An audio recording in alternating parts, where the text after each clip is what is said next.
basically for you folks up in Canada. So with that, here's a recent survey.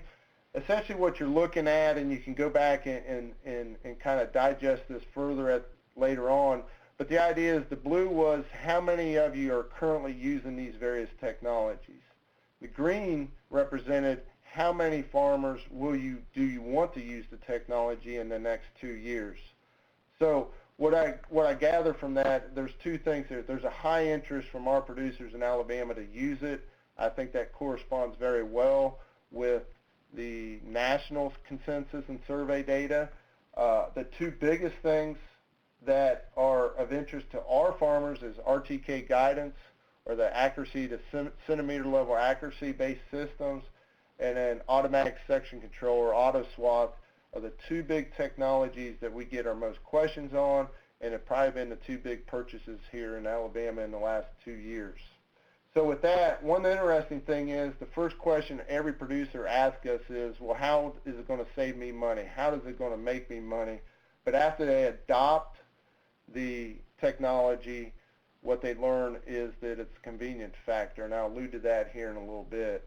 But the idea is that the two things based on our surveys is they want to turn data into knowledge, and secondly, I've adopted it and I will never go back to either using phone markers or some kind of manual guidance or something like that. I will always have it incorporated into my farm.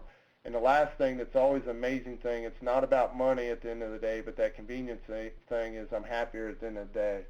So turning that data into knowledge, I put that at the bottom because that is where we're at now. That's probably the number one thing our producers are asking us. How do I take all this data, whether it's yield maps, soil data, terrain data, wherever they have archived over the last 5, 10, 15 years, and turning it into knowledge and helping my operation. And that's a real focal point now in the last year of our program is working with our farmers and trying to teach them how to use that knowledge.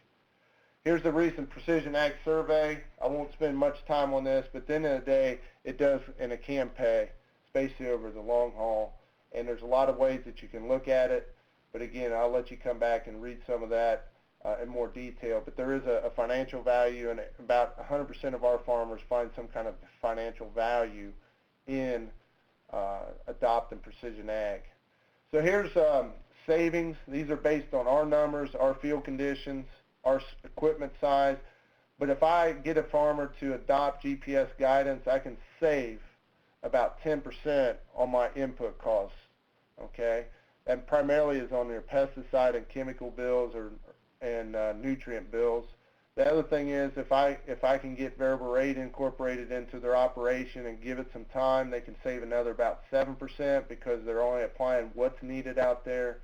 And then finally, automatic section control provides an additional 5%. Those are numbers that we give our producers. If my bill is $100,000 for my chemicals and I'm using guidance, basically I'm saving $10,000. That's what that value means, what I potentially could save on my farm. I do note that this could be and varies differently on farms. We'll come back to some data that shows a little bit of variability on farms, but on average it could be about 20% savings. And I mentioned this before, the number one thing that our farmers respond to in surveys is it didn't save me money at the end of the day. Of course that's what they enjoy, but the quality of life, it makes it easier to do my job. I don't have to concentrate in that machine to drive it the whole day and do the turning off and on type operations, but I'm a lot happier at the end of the day is the number one response that we get from farmers. Actually, making money is about third on that list. Second on that list is I'll never go back. I'm using it and I just want to expand and use more of it.